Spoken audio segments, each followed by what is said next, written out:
Hello friends, eight shine में आप सबों का स्वागत है। और इससे पहले जो वीडियो हमने बनाया, जैसा कि आप लोग जान रहे हैं कि हम लोग पढ़ रहे हैं भारतीय संविधान। भारतीय संविधान में जो संवैधानिक रूपरेखा का जो विकास हुआ वो कैसे हुआ, 1773 के रेगुलेटिंग एक्ट से पिछले 1784 का पिट्स इंडिया एक्ट, 1786, उसके बाद 1793, उसके बाद 1813 का एक्ट, उसके बाद 1833 का एक्ट, 53 का एक्ट, 1858 का एक्ट, 1861 का भारत परिषद अधिनियम, प्रथम भारत परिषद अधिनियम, 1873 का अधिनियम, 1876 का शाही अधिनियम। उसके बाद हमने 1892 का भारत परिषद अधिनियम देखा, जिसमें कि सबसे पहले हमने देखा अप्रत्यक्ष चुनाव प्रणाली की शुरुआत हुई। मैं यही बतला देना चाहता हूं कि 1892 के भारत परिषद अधिनियम या 1892 के अधिनियम के तहत जैसा कि अप्रत्यक्ष चुनाव प्रणाली की शुरुआत हुई, यानी विधानमंडल के सदस्यों को अप्रत्यक्ष रूप से निर्वाचित करने की जो चुनाव प्रणाली की शुरुआत हुई, तो दूसरा सवाल यहां उत्पन्न होता है कि प्रत्यक्ष चुनाव प्रणाली की शुरुआत कब हुई। यूं तो भारत स्वतंत्र भारत में 1952 का आम चुनाव हुआ था, उस समय प्रत्यक्ष चुनाव प्रणाली को अपनाया गया था। लेकिन अगर उससे पहले हम देखेंगे तो 1919 का मॉन्टेग्यू चेम्सफोर्ड सुधार, जी हाँ, 19 का भारत शासन अधिनियम, जिसको मॉन्टेग्यू चेम्सफोर्ड सुधार के नाम से जाना जाता है, तो 1919 का भारत शासन अधिनियम के तहत प्रत्यक्ष चुनाव प्रणाली की शुरुआत हुई। जी हाँ, प्रांतों में प्रांतीय जो विधान परिषद के सदस्यों के लिए, प्रांतों में जो विधानमंडल की स्थापना हुई उसके सदस्यों के लिए एक प्रत्यक्ष चुनाव प्रणाली की स्थापना हुई। तो यहां दो क्वेश्चन अराइज हो रहा है, ध्यान से सुनिएगा। इसलिए हम कहते हैं कि जो हम बोलते हैं उसको आप लोग ध्यान से सुनिएगा। अप्रत्यक्ष चुनाव प्रणाली की शुरुआत 1892 का भारत परिषद अधिनियम के तहत हुई, और प्रत्यक्ष चुनाव प्रणाली की शुरुआत प्रांतों में प्रत्यक्ष चुनाव प्रणाली की शुरुआत 1919 के मॉन्टेग्यू चेम्सफोर्ड सुधार अधिनियम के तहत हुई। ठीक है, सबसे पहले जो है आप लोग इसका स्क्रीनशॉट ले लीजिए, और 1919 का जो भारत शासन अधिनियम है मॉन्टेग्यू चेम्सफोर्ड सुधार, यह बहुत ही महत्वपूर्ण अधिनियम है। इसका जूम करके आप लोग स्क्रीनशॉट ले लीजिए।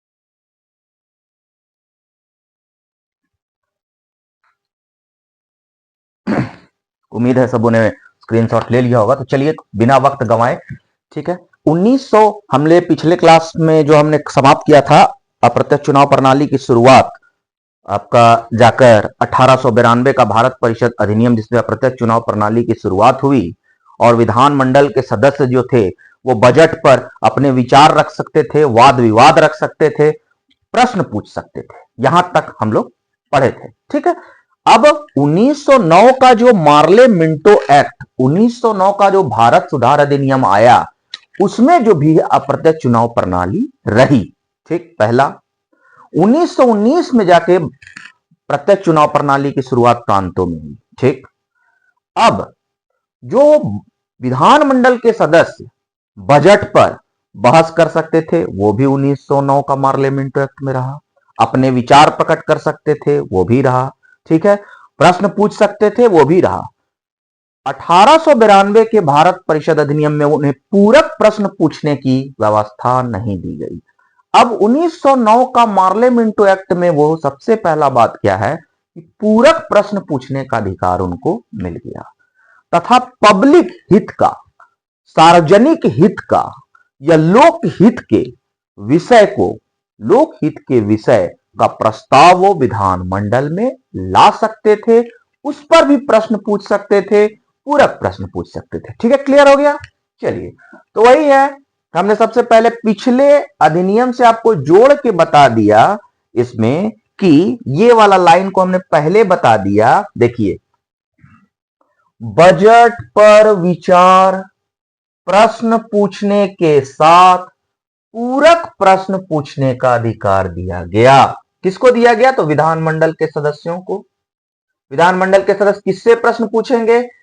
वायसराय की कार्यकारिणी परिषद से प्रश्न पूछेंगे।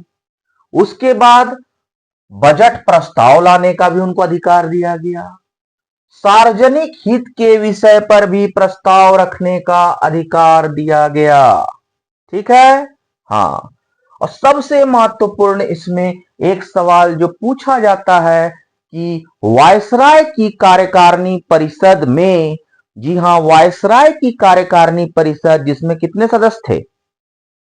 1876 का शाही अधिनियम के तहत 6 सदस्य था। छठा सदस्य को लोक निर्माण विभाग सौंपा गया था। तो 1919 में जो है वो वायसराय की 1909 में मार्लेमेंटो एक्ट में सबसे पहले भारत वायसराय की कार्यकारिणी में भारतीय सदस्य को शामिल किया गया। 1909 के पहले किसी भी भारतीय सदस्य को वायसराय की कार्यकारी परिषद उसके एग्जीक्यूटिव काउंसिल में शामिल नहीं किया गया था, लेकिन 1909 के मार्लेमेंटो एक्ट में वायसराय की कार्यकारिणी परिषद में प्रथम भारतीय को शामिल किया गया, जिनका नाम था सत्येंद्र प्रसाद सिन्हा, एसपी सिन्हा।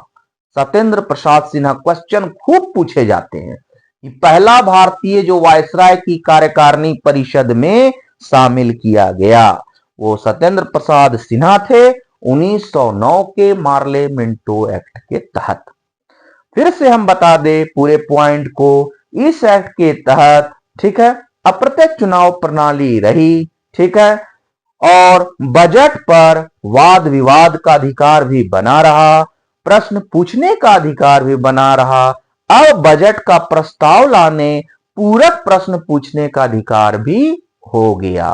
साथ ही सार्वजनिक हित के विषय पर भी प्रस्ताव लाने का अधिकार विधानमंडल के सदस्यों को मिला। वायसराय की कार्यकारिणी परिषद में पहली बार किसी भारतीय सदस्य जिनका नाम सत्येंद्र प्रसाद सिन्हा था उनको शामिल किया गया। ठीक है। इससे पहले 1907 में दो भारतीय जिनका नाम एक का केसी गुप्ता है और एक का सैयद हुसैन बिलग्रामी है, उनको इंग्लैंड के भारतीय सचिव के कार्यकारी परिषद यानी भारत परिषद में शामिल किया गया था। ठीक है। यह क्वेश्चन कम पूछा जाता है लेकिन ज्यादा पूछा जाता है कि वायसराय की कार्यकारिणी में शामिल होने वाले पहले भारतीय सदस्य तो सत्येंद्र प्रसाद सिन्हा। अगर पूछता है कि भारतीय परिषद, जहां भारत सचिव या भारत के राज्य सचिव का परिषद भारत परिषद जो इंग्लैंड में था, वहां पर शामिल होने वाले पहले भारतीय तो वो 2 साल पूर्व हुए थे 1907 में, केसी गुप्ता और सैयद हुसैन बिलग्रामी। केसी गुप्ता, सैयद हुसैन बिलग्रामी। लेकिन सबसे इंपॉर्टेंट है सत्येंद्र प्रसाद सिन्हा। तो जो सबसे महत्वपूर्ण था हमने पहले बता दिया। अब चलते हैं हम लोग सिलसिलेवार ढंग से एक बार हम लोग देखते हैं।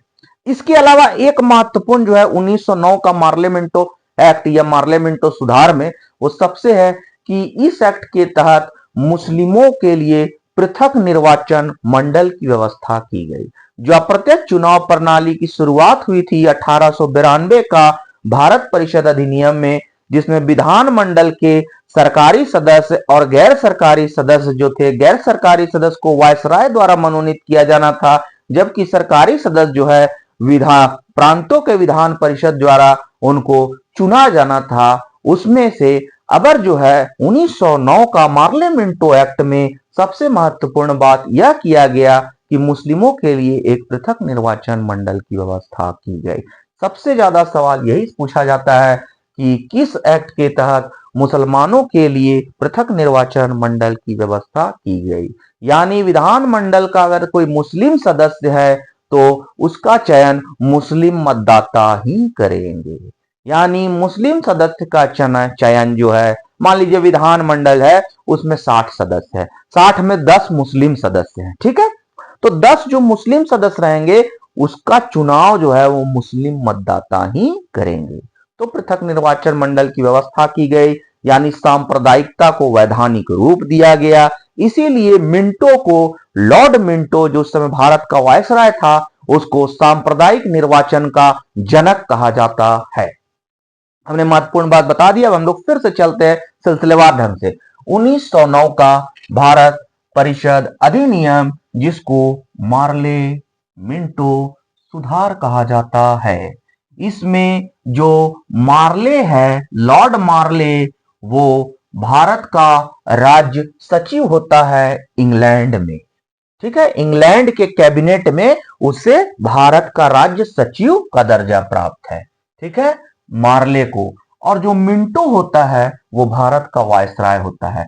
इसीलिए 1909 के एक्ट को मार्ले मिंटो एक्ट भी कहा जाता है। ठीक है, तो मार्ले मिंटो सुधार। मार्ले जो है इंग्लैंड में भारत का राज्य सचिव, लॉर्ड मिंटो भारत का वायसराय था। ठीक है, अब चलिए केंद्रीय विधान परिषद में।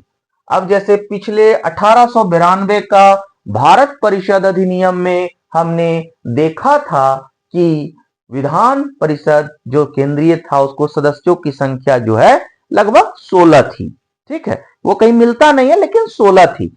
यहां पर केंद्रीय विधान परिषद में सदस्यों की संख्या 16 से बढ़ाकर अब कितना कर दिया गया, 69 कर दिया गया। ठीक है, यानी पहले विधान परिषद जो स्पष्ट नहीं था, अब विधान परिषद आपको 1909 का मार्ले मिंटो सुधार से आपको विधान परिषद स्पष्ट रूप से मिल रहा है। स्पष्ट लाइन लिखा हुआ है कि केंद्रीय विधान परिषद में सदस्यों की संख्या बढ़ाई गई। मार्ले मिंटो सुधार में केंद्रीय विधान परिषद में सदस्यों की संख्या बढ़ाई गई, प्रांतीय विधान परिषद में भी सदस्यों की संख्या बढ़ाई गई, लेकिन वायसराय की कार्यकारिणी परिषद में सदस्यों की संख्या नहीं बढ़ाई गई है, याद रखिएगा।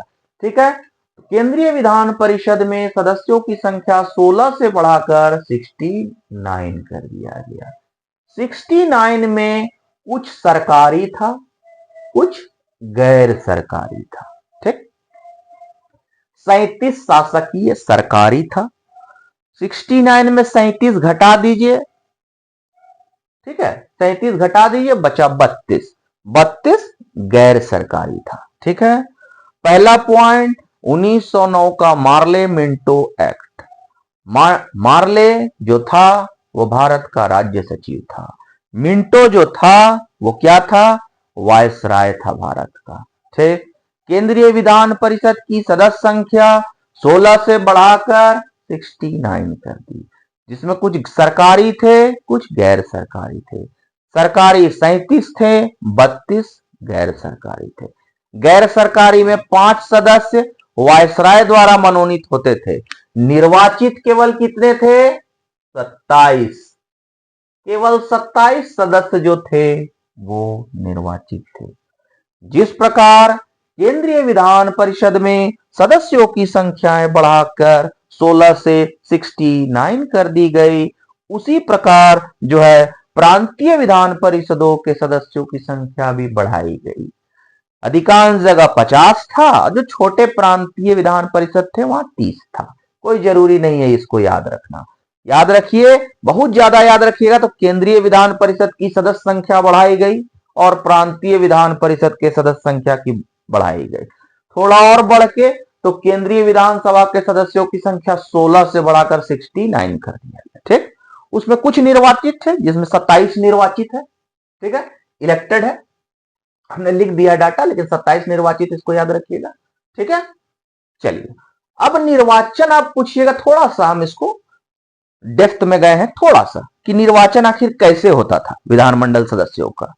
जो स्थानीय निकाय था, जो स्थानीय बॉडी था, जैसे नगर निगम, नगर पालिका, जिला परिषद, विश्वविद्यालय, ठीक है, चेंबर ऑफ कॉमर्स, ठीक है, प्रेसिडेंसी निगम, ये सब स्थानीय निकाय थे। तो स्थानीय निकाय जो है स्थानीय निकाय जो है एक निर्वाचक मंडल बनाती थी, निर्वाचक मंडल का चुनाव करती थी। स्थानीय निकाय एक निर्वाचक मंडल का चुनाव करेंगे।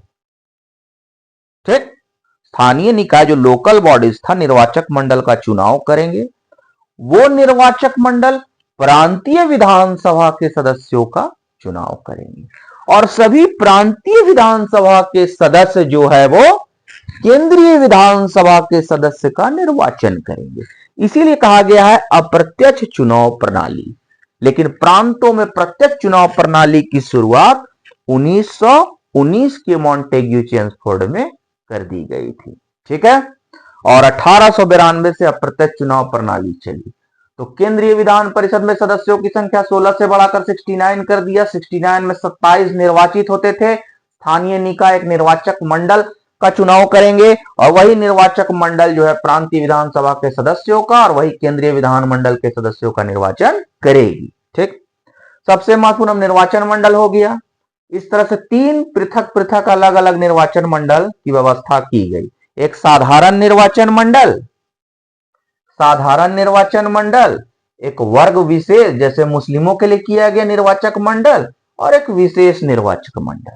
ठीक, प्रतिनिधित्व के आधार पर विधान परिषद में निर्वाचन प्रणाली लागू की गई। जिसका जितना प्रतिनिधित्व उस हिसाब से विधान परिषद में उसका सीट, निर्वाचन प्रणाली लागू की गई। तो साधारण निर्वाचन मंडल, वर्ग विशेष निर्वाचन मंडल, विशेष निर्वाचन मंडल। इस अधिनियम का जो सबसे महत्वपूर्ण पॉइंट है तो यहां पर मुस्लिमों के लिए पृथक निर्वाचन मंडल की व्यवस्था की गई। यानी मुस्लिम सदस्यों का चुनाव मुस्लिम मतदाता ही कर सकते थे। इसीलिए लॉर्ड मिंटो को जो वायसराय था सांप्रदायिक निर्वाचन का जनक कहा जाता है। पढ़ा चुके हैं आपको, ये खत्म हो गया। बजट पर विचार करने, प्रश्न पूछने के साथ साथ पूरक प्रश्न पूछने का अधिकार दिया गया। यहाँ सार्वजनिक हित के विषय पर प्रस्ताव रखने का अधिकार दिया गया। वायसराय की कार्यकारिणी परिषद में प्रथम भारतीय सदस्य सत्येंद्र प्रसाद सिन्हा बने, जो कि विधि सदस्य के रूप में बने। बहुत इंपॉर्टेंट। 1907 में केसी गुप्ता, सैयद हुसैन बिलग्रामी भारतीय परिषद में बने थे। ठीक, इसी एक्ट के तहत प्रेसिडेंसी कारपोरेशन, अभी हमने कहा था जो लोकल बॉडीज होता है, presidency corporation, chamber of commerce, विश्वविद्यालय, जमींदारों के लिए अतिरिक्त अलग प्रतिनिधित्व का प्रावधान किया गया। ये बहुत इंपॉर्टेंट नहीं है, आपको रखना है, याद रखिए कि 1909 का मार्लियामेंटो एक्ट जो है वो सांप्रदायिकता को बढ़ावा देता है। मुस्लिमों के लिए पृथक निर्वाचन मंडल की व्यवस्था की गई, जिसमें मुस्लिम सदस्य जो होंगे उसका चुनाव मुस्लिम मतदाता ही करेंगे। केंद्रीय विधान परिषद की सदस्य संख्या 16 से बढ़ाकर 69 कर दी गई, जिसमें 27 निर्वाचित थे। प्रांतीय विधान परिषद के सदस्यों की संख्या बढ़ाई गई। ठीक है, वायसराय की कार्यकारिणी में सत्येंद्र प्रसाद सिन्हा को विधि सदस्य के रूप में शामिल किया गया, जो प्रथम भारतीय सदस्य थे। ठीक है, बजट पर वाद विवाद प्रश्न पूछने का अधिकार पहले से था, अब पूरक प्रश्न पूछने, सार्वजनिक महत्व के विषयों को प्रस्तावित करने का अधिकार भी दे दिया गया।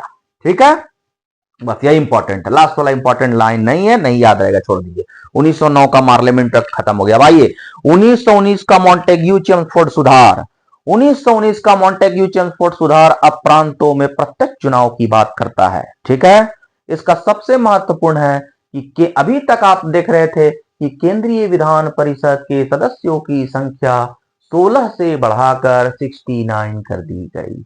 अभी अगर आप वर्तमान में भारत में देखेंगे तो केंद्रीय विधान जो परिषद है वो 2 तरह से है, एक राज्यसभा, एक लोकसभा। ठीक है, लोकसभा में 545 सीट, राज्यसभा में 250 सीट। ठीक है, अभी इतना है। ठीक, उसी तरह सबसे पहले जो वर्तमान में द्विसदनात्मक संसदीय प्रणाली है, यही द्विसदनात्मक संसदीय प्रणाली की शुरुआत केंद्र में सबसे पहले 1919 के मॉन्टेग्यू चेम्सफोर्ड सुधार अधिनियम में देखा गया।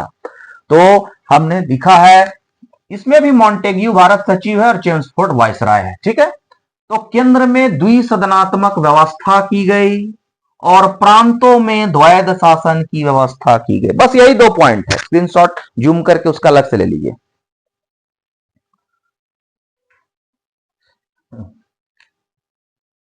चलिए, ठीक है, इसका सबसे इंपॉर्टेंट यही है कि 1919 में केंद्र में द्विसदनात्मक व्यवस्था की गई।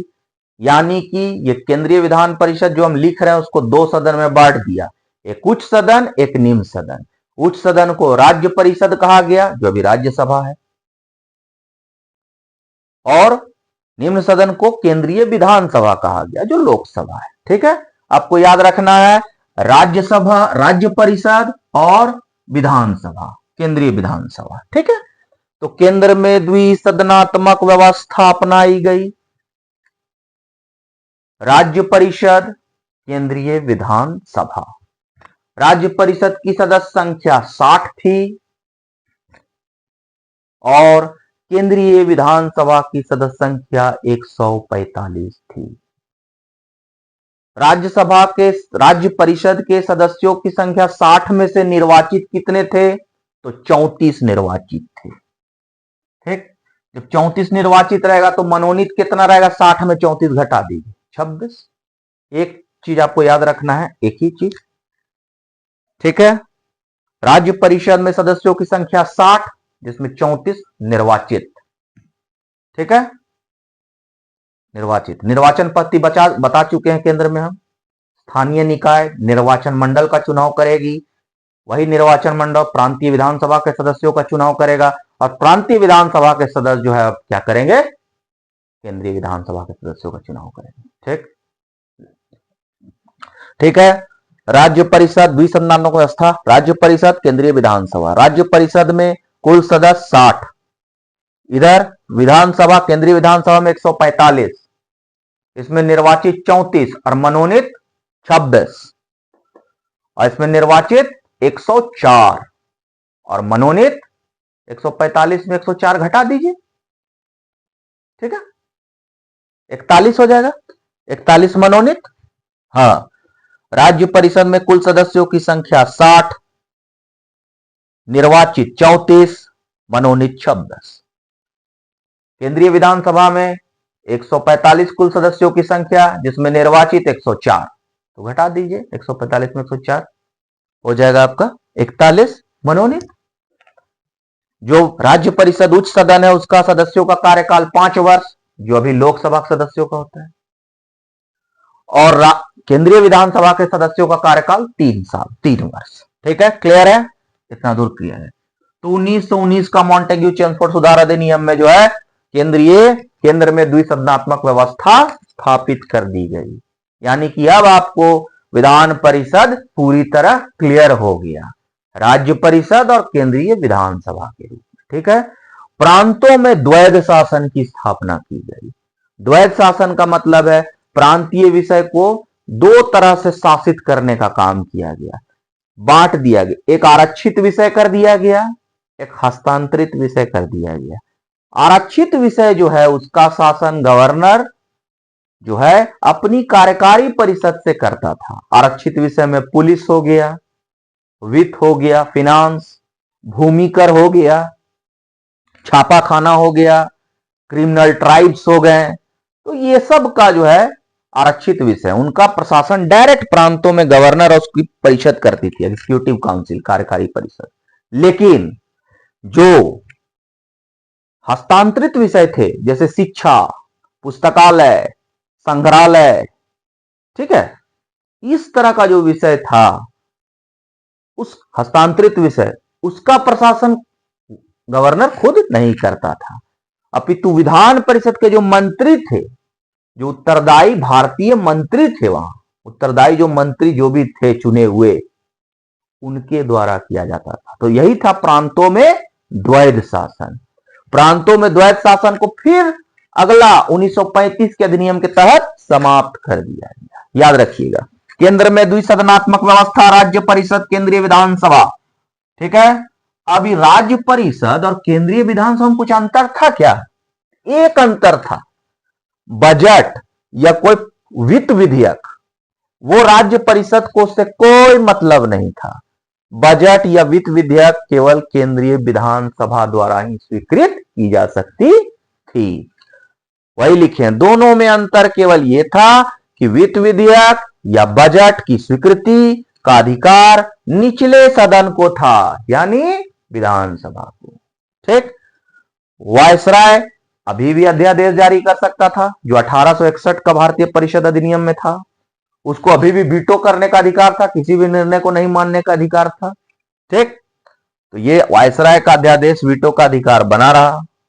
ठीक है, तो केंद्र में द्विसदनात्मक व्यवस्था क्लियर है, राज्य परिषद, केंद्रीय विधान परिषद, सदस्य संख्या 60, उधर 145, 60 में 34 निर्वाचित, उधर 145 में 104 निर्वाचित, कार्यकाल 5 साल, उधर 3 साल लोग ये विधानसभा का।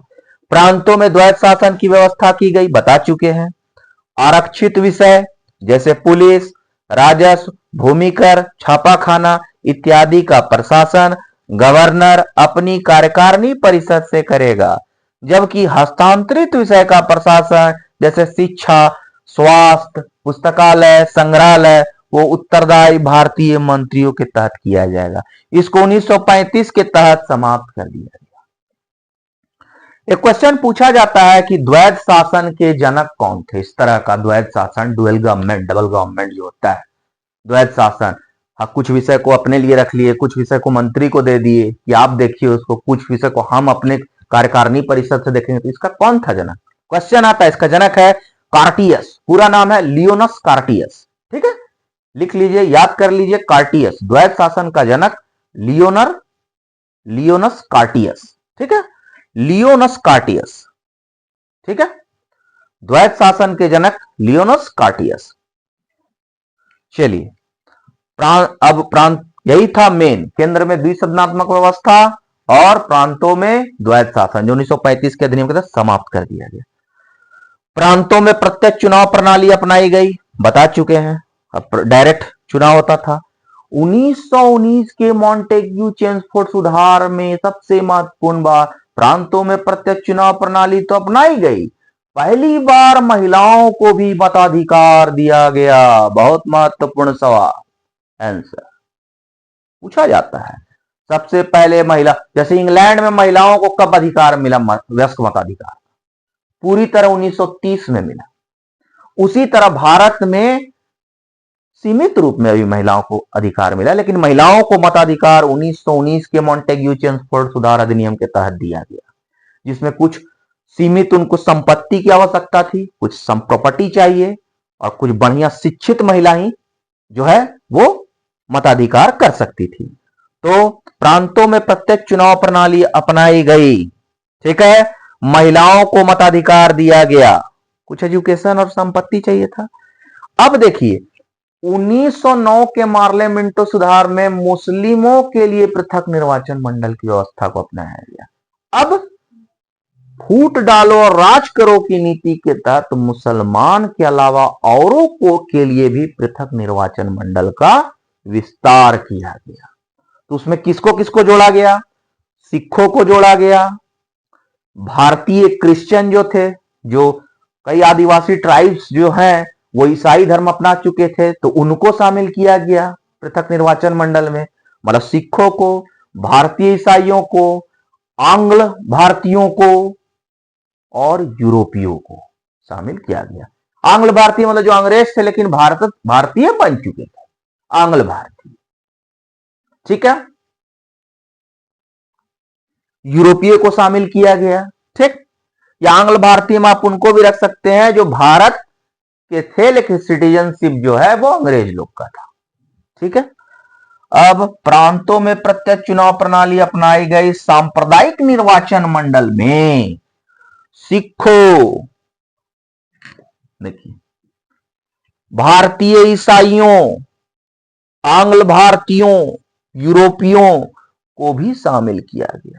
और जब हम 1935 का अधिनियम पढ़ेंगे तो 1909 में जहां मुस्लिम था, यहां सिख को, आपको क्रिश्चियन को, ईसाई को, आंग्ल भारतीय को, यूरोपीय को शामिल किया गया। वहां जो है 1935 के अधिनियम आते आते इसका और भी विस्तार हो जाता है, और एससी को, अनुसूचित जाति के लिए भी पृथक निर्वाचन मंडल की व्यवस्था की गई। एससी को भी शामिल कर लिया गया बाद में। प्रांतों में प्रत्यक्ष चुनाव प्रणाली अपनाई गई। सांप्रदायिकता को बढ़ाते हुए सांप्रदायिक निर्वाचन मंडल में सिखों, भारतीय ईसाई, आंग्ल भारतीय, यूरोपियों को शामिल किया गया।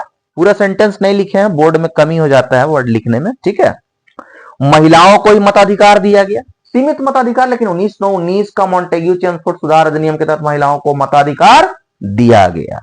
ठीक है, हाँ, अब 1919 के अधिनियम के तहत ही कहा गया कि एक सिविल सेवा भर्ती के लिए लोक सेवा आयोग की का प्रावधान किया जाए, और यही लोक सेवा आयोग के गठन का प्रावधान किया जाए 1919 में बोला गया, जिसके लिए 1919 के बाद 1923-24 में एक आयोग का गठन किया गया जिसका नाम था ली कमीशन, ली आयोग। उसकी अनुशंसा पर भारत में केंद्रीय लोक सेवा आयोग, जो वर्तमान में यूपीएससी के नाम से हम लोग जानते हैं, यूनियन पब्लिक सर्विस कमीशन, इसका गठन 1926 में हुआ। तो केंद्रीय लोक सेवा आयोग जिसका गठन 1926 में हुआ था, वो किस आयोग की अनुशंसा पर? ली कमीशन की अनुशंसा पर। किस अधिनियम में सबसे पहले एक लोक सेवा आयोग के गठन का प्रावधान किया गया? 1919 के अधिनियम में। 1919 के अधिनियम में ही सबसे पहले भारत सचिव को कहा गया कि आप महालेखा परीक्षक की नियुक्ति कर सकते हैं। ठीक है, कंट्रोलर या कंट्रोलर एंड ऑडिटर जनरल, महालेखा परीक्षक की नियुक्ति कर सकते हैं। ठीक है, केंद्रीय बजट को राज्य बजट से अलग कर दिया गया। अभी कैसे है, झारखंड का अलग बजट, बिहार का अलग बजट, गुजरात का अलग बजट, जितना प्रदेश है उसका अलग, राज्यों का बजट, केंद्र का अलग बजट।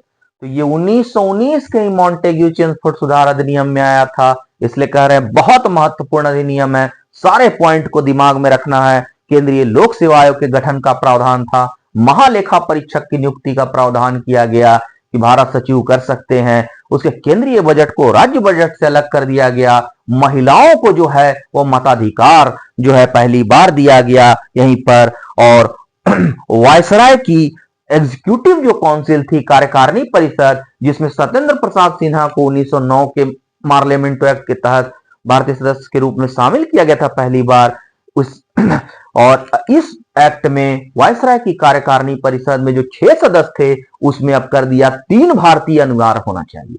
3 भारतीय जो है वो आवश्यक रूप से अनिवार्य होना चाहिए, यानी कि वायसराय की कार्यकारिणी परिषद जो 6 है उसमें 3 इंडियन होना चाहिए।